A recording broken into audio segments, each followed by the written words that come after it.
Whew. Then a movie that's not so much fun. Mother. This was a weird one.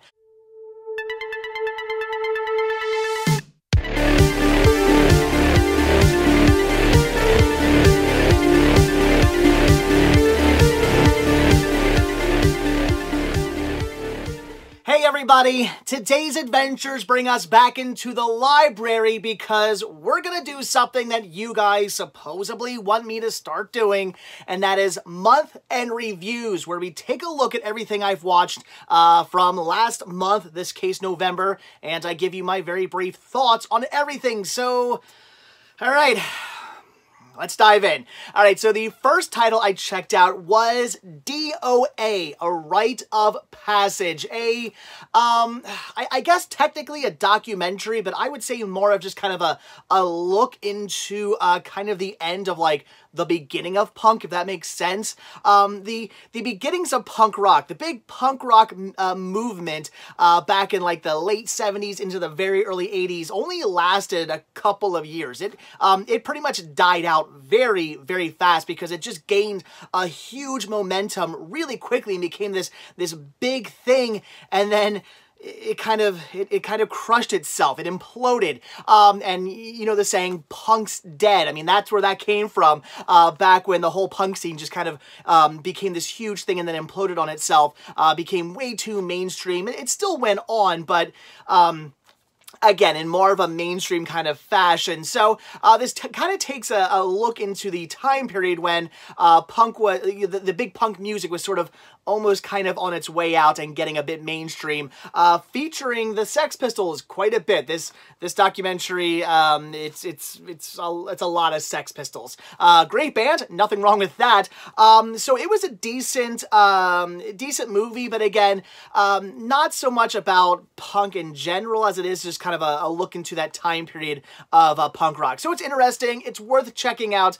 I wasn't blown away by this, but I did enjoy it, and I would say it is worth a watch if you're into punk music. Now, as far as punk rock is concerned, if you want to see a much better documentary, Punk Attitude. This was a lot better. This covers a lot of the beginnings of punk as well, but featuring a lot of different bands, covering a bigger time period, more of kind of an in-depth look onto that time period. I think this was a much better done documentary, and I really enjoyed it. I mean, Sex Pistols, Clash, Ramones, Black Flag, Patti Smith, X-Ray Specs, The Damned, Dead Kennedys, Susie and the Banshees, The Slits, New York Dolls, Stooges, MC5, so many good bands, so many good interviews and talks on just this time period and these bands. This was awesome. I highly recommend this one if you are into punk rock music. This was a great watch. A lot of great performances as well. Very, very cool. And I'll be watching this one again. In fact, it's actually 2 discs, and I gotta watch disc 2. It looks like more interviews and featurettes and I guess performances. And yeah, I gotta pop disc 2 and really soon to watch that. So Punk Attitude, awesome. Definitely see that one. All right, then we have Tomb Raider. This I was a little hesitant going into because, yeah, I mean, the first 2 Tomb Raider movies, which this has nothing to do with, they've rebooted this series. The Angelina Jolie Tomb Raiders, I mean, I liked them. They weren't anything great, but I enjoyed them. And this was a new modern take, and I know this was kind of based more off the new reboot of the game franchise, which I've never played. I've played some of the original Tomb Raider games, but I've never played the new ones, which again, I know this is based off of. I liked it. I thought it was pretty good. It didn't blow me away. It wasn't anything amazing. I'm not going to sit here and tell you, oh, you gotta see this movie. It's so fantastic. That's not the case. It was just enjoyable, but enjoyable enough and a decent enough story that it actually kind of got me amped for a possible sequel. I do hope we get a second Tomb Raider. I would like to see where this character goes, because unlike the Angelina Jolie movies where, you know, she kind of just was the Tomb Raider, like, I don't know, there wasn't enough of a build-up to how she kind of became the Tomb Raider, you know, that we know. In this one, there's more of a build-up. It explains her backstory and who she is, and she's not, you know, this big you know, Tomb Raider chick in the movie right to begin with. She kind of works her way into that, and even up until the very end, she's sort of kind of still not that girl yet, but you can tell by the second movie that's probably where we're gonna go. So I do hope we get a second movie. I would like to see where this franchise goes. I hope it does continue. I want to see a second Tomb Raider with you know, Lara Croft, you know, more badass. I would say my only downfall with this was the kind of twist with her dad. I didn't really care for that too much. Just, it sort of seemed weird and forced, and just kind of, I don't know, like it wasn't really needed. When that twist happened, I was kind of just like,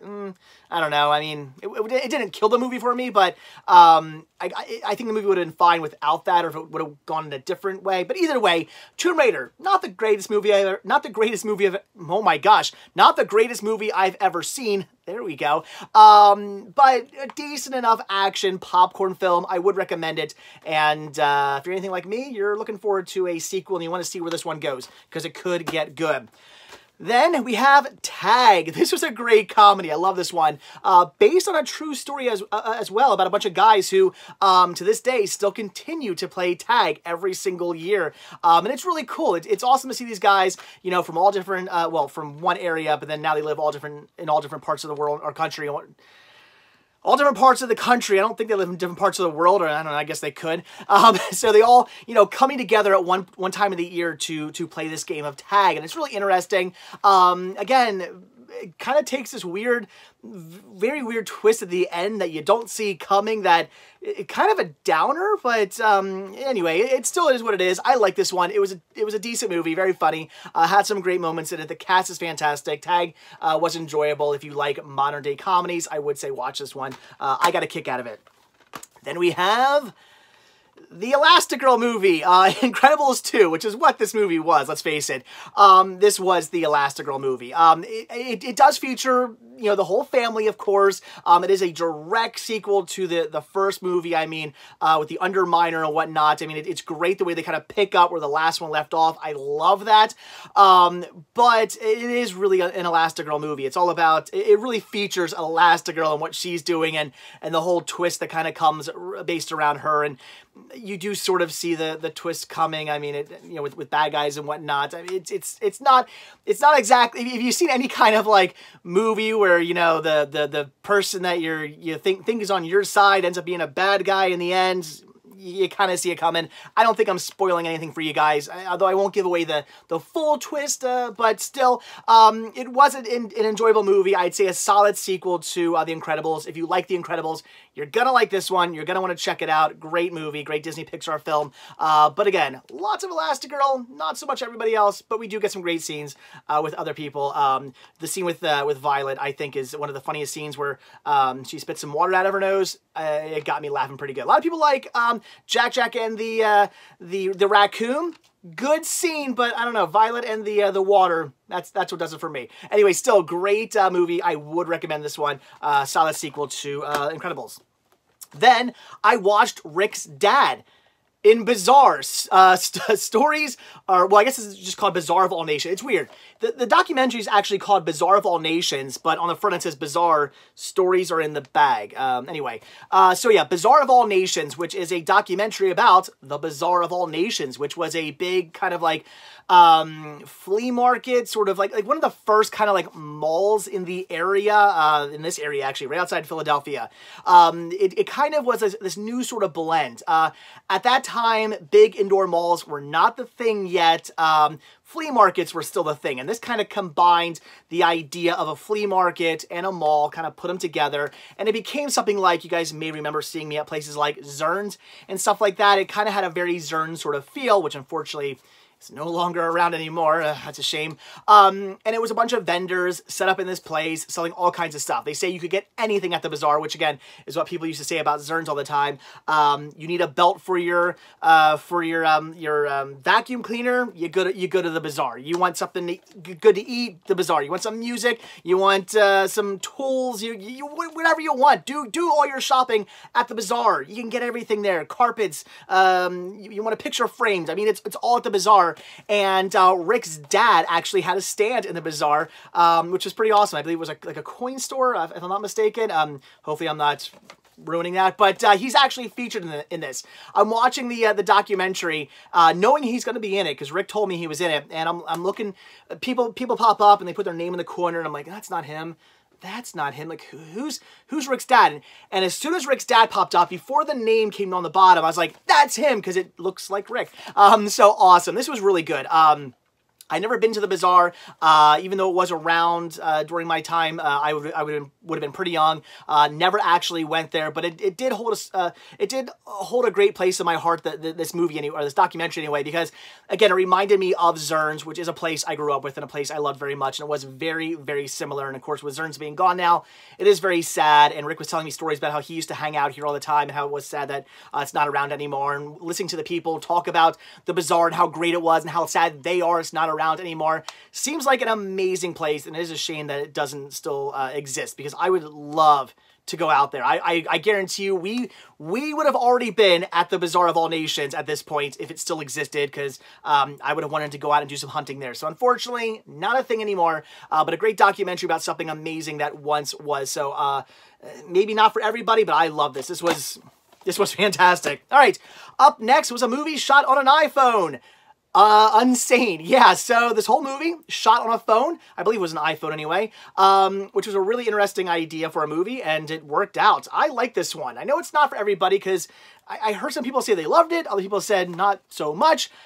I'm in the middle. I enjoyed it. I wasn't blown away by it, but it was an interesting idea of this this girl who's in this basically kind of like hospital. I don't want to say an insane asylum per se, but she's in a hospital because she could be potentially like harmful to herself, and it's this whole scam with insurance agencies and whatnot. But she's got this stalker, and is her stalker really there? Is she actually crazy? It does a good job of making you wonder, is this girl actually crazy? You know, is she locked up in this hospital where, you know, she's wrongfully locked up? She's not crazy, you know, but her stalker is really there trying to get her, or maybe she is actually crazy after all, and this person she's saying is her stalker is not really a thing. It's all in her head. Who knows? I won't spoil it for you, but it was an enjoyable movie. I did like this one. It didn't blow me away or anything, but it was a good watch, and I would recommend that one.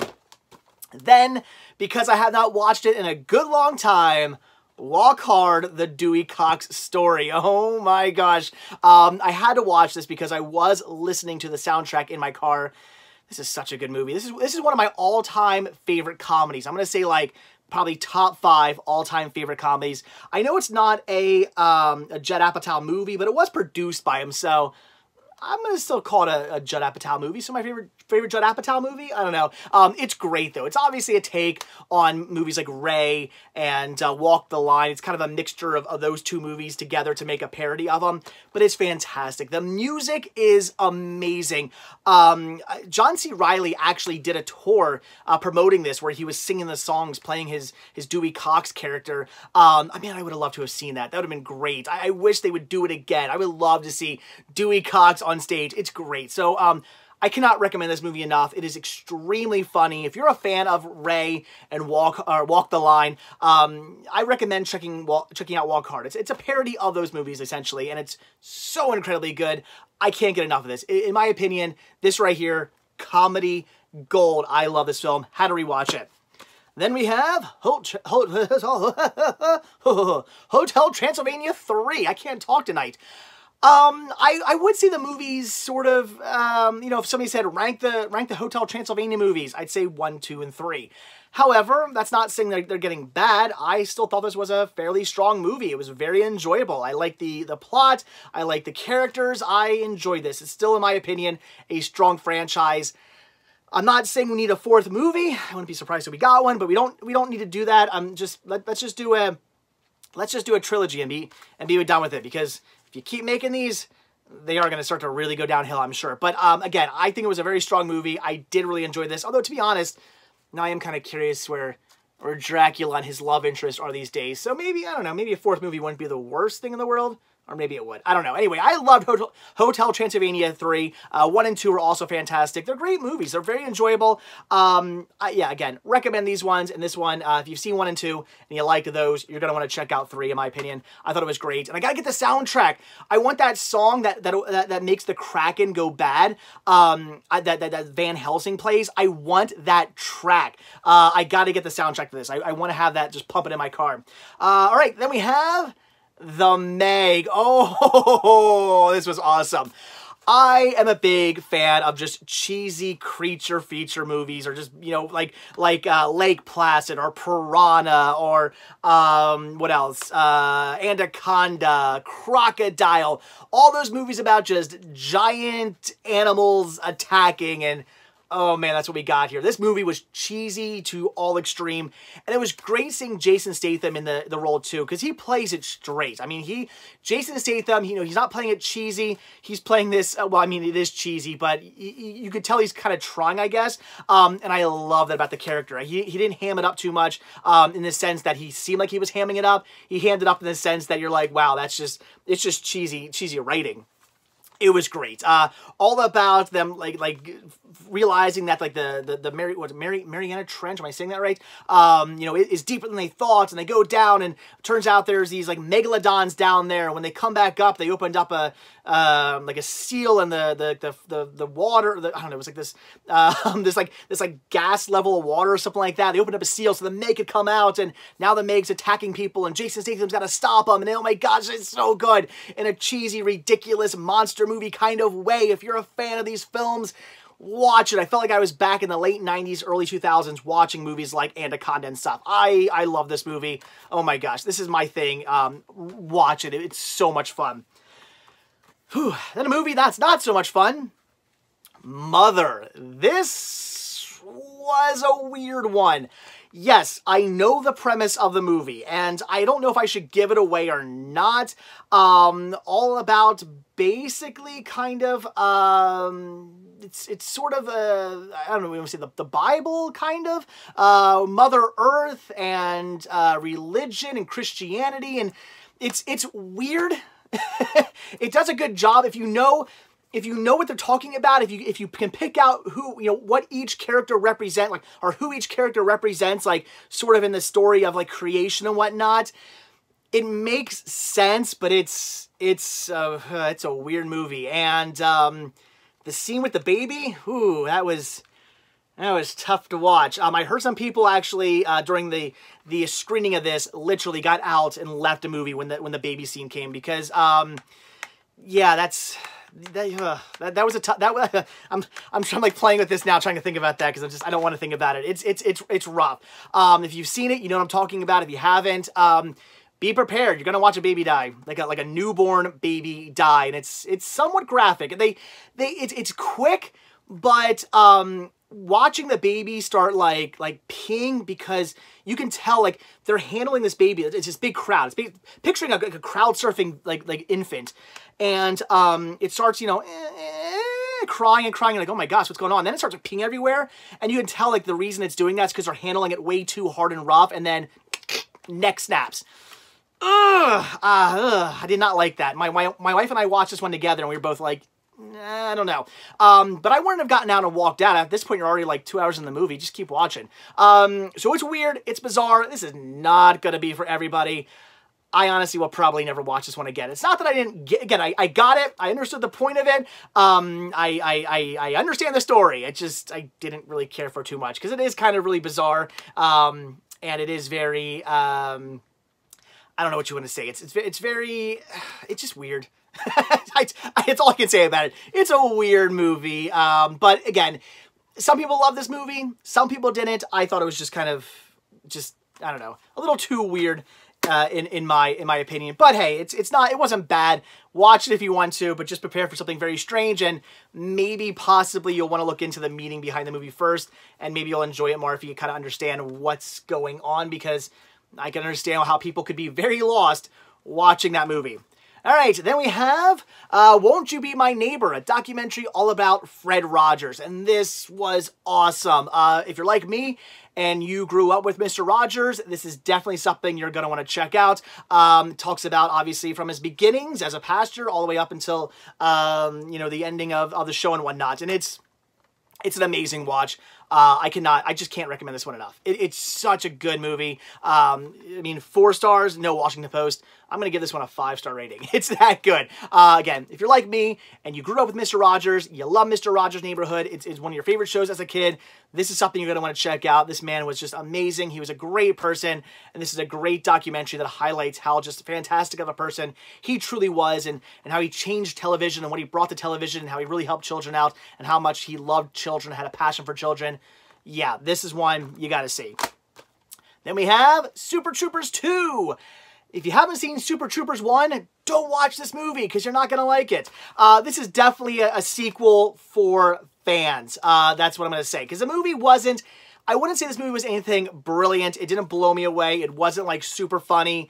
But it paid enough homage and it stuck to the first movie enough that it really did work. I felt like I was watching I mean, yeah, you're watching these characters again, but it wasn't different. It felt like a true continuation. Like, it really felt like they just picked up from the last movie and just started going on this new adventure. And I thought they did a great job with it. And it was really enjoyable. I found it very funny, but again, I am a big fan of the first Super Troopers movie. So I love this one. I would recommend it. But again, if you're not a fan of the first movie, you're not going to be a fan of this movie. And if you haven't seen the first movie, don't watch this one first. Watch the first movie first, then go into this one, because this is not going to make much sense to you if you haven't seen it. So I loved it. It was fantastic. I recommend it. Great sequel.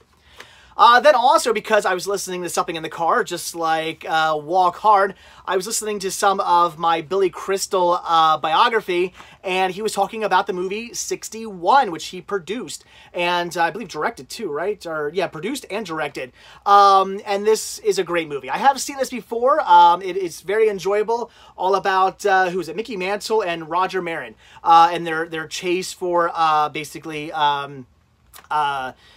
Babe Ruth's 61 home runs in one season.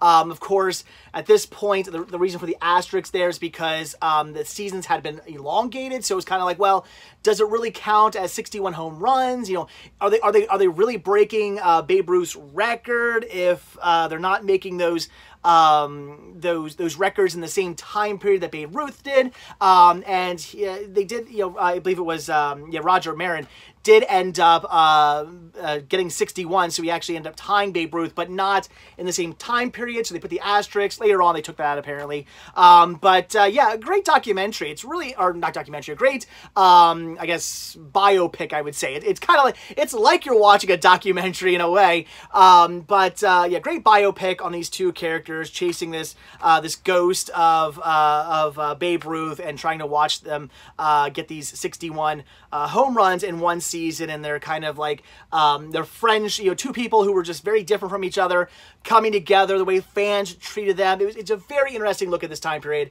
I love this movie. If you're a fan of baseball movies, you got to check this one out. All right, then we have seasons 10 and 11 of Big Bang Theory. I like this show. I know some people don't. Crazy Joe. I love this movie. Or this franchise, this series. I think it is great. I definitely recommend these ones. It's a really good series. I feel even into season 11, it's still strong. Should I give stuff away that happens? I don't know. There's a marriage, we'll just say, in season 11 that I thought was awesome. Looking forward to seeing where that goes in season 12, even though apparently season 12 is the last season, which I'm kind of sad about. I don't care. I love the show. I want to see it just keep going on forever. I find this one to be amazing. I can marathon these, which is why I sat down and I watched these in like 3 days. I blew through these very quickly because I can just sit down and watch Big Bang Theory all day long, which I kind of mostly did, and busted through these ones very quickly. I love them. They're fantastic. The show is still staying very strong, and I cannot wait to pick up season 12 when that comes out, watch that, and then unfortunately watch the ending of a great series.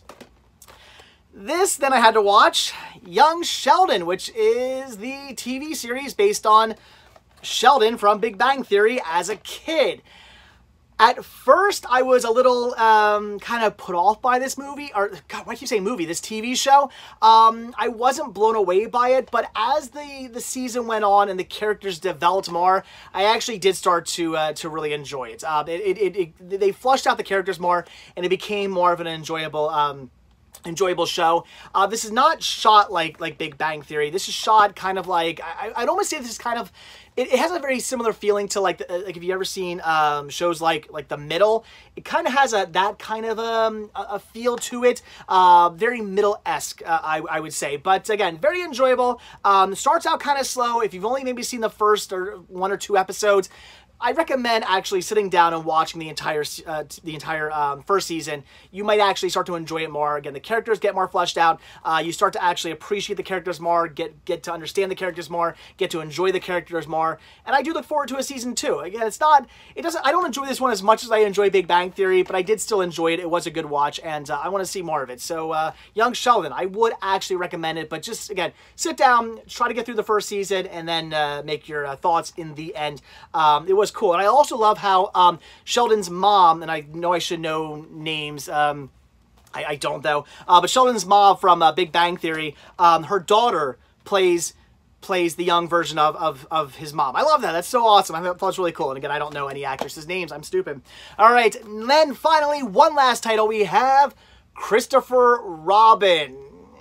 This was okay. I went into this one expecting a tearjerker. I was thinking something along the lines of Finding Neverland, or I don't know, even something like Saving Mr. Banks. You know, like a movie like that really just kind of like gets at your heartstrings, and you know, by the end of it, you got that tear rolling down your eye. I was expecting that, and didn't really get that from this movie. It was interesting. I enjoyed it. I'm not saying this was a bad movie. I did like this one, but again, at no point did I really feel, you know, those heartstrings being tugged or anything like that.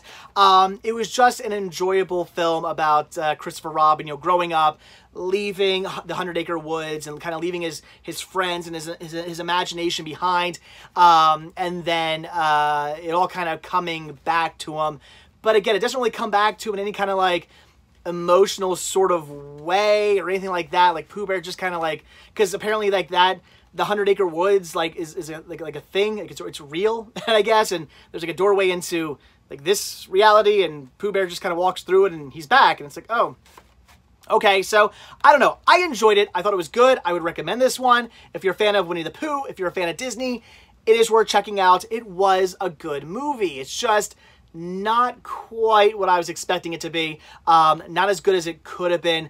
Not the movie I necessarily wanted in a way, but still a decent watch. And again, you like Disney, you like Winnie the Pooh, check it out. You're not going to be disappointed. You're just not going to get everything out of it that you maybe kind of wanted, if that makes any sense. But I still liked it, and I would recommend it. And there you go. That's everything I checked out. So lots of movies. Yay! I am so not a reviewer. This is not my thing, but you guys want it, and I'm here to deliver. You ask, and I give you what you want. So, all right, guys, I'm a pushover. What can I say? Hopefully you enjoyed this video. So, all right, guys, that's it. Next month, we'll be taking a look at the Merry Movie Marathon, where I watch nothing but Christmas and winter and holiday-related titles from December 1st until New Year's Day. So, we're going to be doing that come next month. So, this month, oh my gosh. I gotta stop talking so much. I'm tired. I should have shot this video earlier. So next month, that's what we'll be doing. Right now, I'm already in the process of that. Just watched Daddy's Home 2. I'll let you guys know what I think about that one again in a few weeks. So I'm gonna shut up now because I'm rambling on. I'm gonna go to bed. So as always, guys, thank you so much for checking out this video. Be sure to hit that like button down below. Also, if you want to see a brand new video from me every single day, hit that subscribe button and you're going to get one. Also, be sure to check down below for links to Patreon, where you help support the show. The simple donation of $1 or more, if you like, really does help out. Goes a long way. Goes right back into these videos. And it does gain you early access on most of my videos as well. Also, be sure to check down below for links to Spreadshirt, where you can grab yourself many designs of Cinema Sickness t-shirts, hoodies, tank tops, hats, buttons, buttons, all kinds of cool Cinema Sickness gear. You can also get Down to Movie and Cinema Man t-shirts as well. Proceeds help out the show. And as always, most importantly, check out the Cinema Sickness Retro Store on Instagram. We're going to pick up all kinds of awesome media like movies, books, video games, music, retro toys, movie memorabilia, all kinds of awesome stuff like that. All right, guys, again, I'm going to go to bed. So as always, thanks for watching. Have a good one. I'll see you tomorrow. Good night. Bye.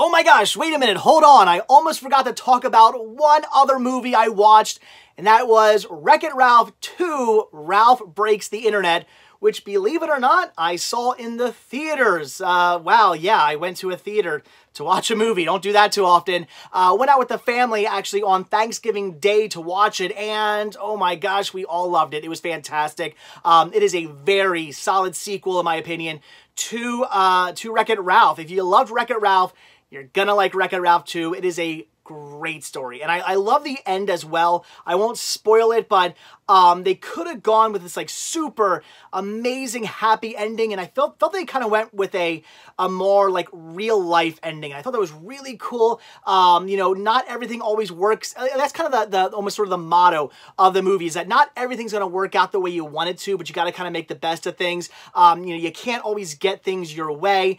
People kind of lead their own lives. You got to, you know, you might want something out of somebody, but somebody has their own life to live, and they got to do their own thing. And you know, you gotta realize that, you know, what makes you happy might not make them happy, and you got to let them go and do the thing that makes them happy, which I know I'm kind of spoiling the ending of the movie for you guys, but I like that message, and I do like the ending of the story, because it's not a sad ending, but it's not a super happy ending either. It's kind of just again a kind of more real life, just sort of ending, and I thought it was a great way to tell the story and to end the movie. So again, I highly recommend this one. I loved it. My wife loved it. Sean loved it. It was just great. I really cannot wait to get this movie on either 4K, probably, or Blu-ray, and watch the scene where they go to the Disney app, because they'd only show it briefly. There's a scene where they're with the princesses for a long time, but they actually show like inside the app really quick, and you can see in the background there's all kinds of Disney characters, and I cannot wait to just pause that and see what they crammed into that scene. It's going to be amazing. I know there's going to be all kinds of like obscure characters and stuff. Oh, it's going to be so much fun to watch that. Disney loves throwing like Easter eggs into their movies, and I'm sure there's going to be some great ones in that scene alone. So I can't wait for the movie to come out on home video for that reason alone. It's going to be fantastic. But again, definitely recommend it. I would say one of the downfalls maybe, and I think Crazy Joe actually pointed this out. I think he posted about it. His concern, and I kind of feel the same way, is that the movie might end up dating itself a bit, because there is a lot of product placement when they go into the internet. And, you know, in 5 years from now, you're rewatching that movie, a lot of those companies might either not be around anymore, or might not be the big thing anymore. I mean, it's the internet. Stuff comes and goes very quickly. So yeah, the movie could end up dating itself because of all the product placement, which, I mean, it's a tricky subject. You're going into the internet. Of course, you got to have some kind of product placement. You can't go into the internet and not have, you know, Google represented. I mean, that is the internet. You know what I mean? So, it is what it is. I guess you kind of have to do it, but yeah, it could definitely date itself. And you watch this movie X amount of years from now, you're going to see things that probably aren't as big as they were, maybe don't exist anymore, or just, you know, have been taken over by something completely different. I don't know. But regardless, again, still a very strong sequel. If you like the first movie, definitely see the second movie. You will not be disappointed. Great story. Disney, once again, has outdone themselves. Definitely check out Wreck-It Ralph 2, Ralph Breaks the Internet. So, all right, guys, that's it. Thanks. Bye.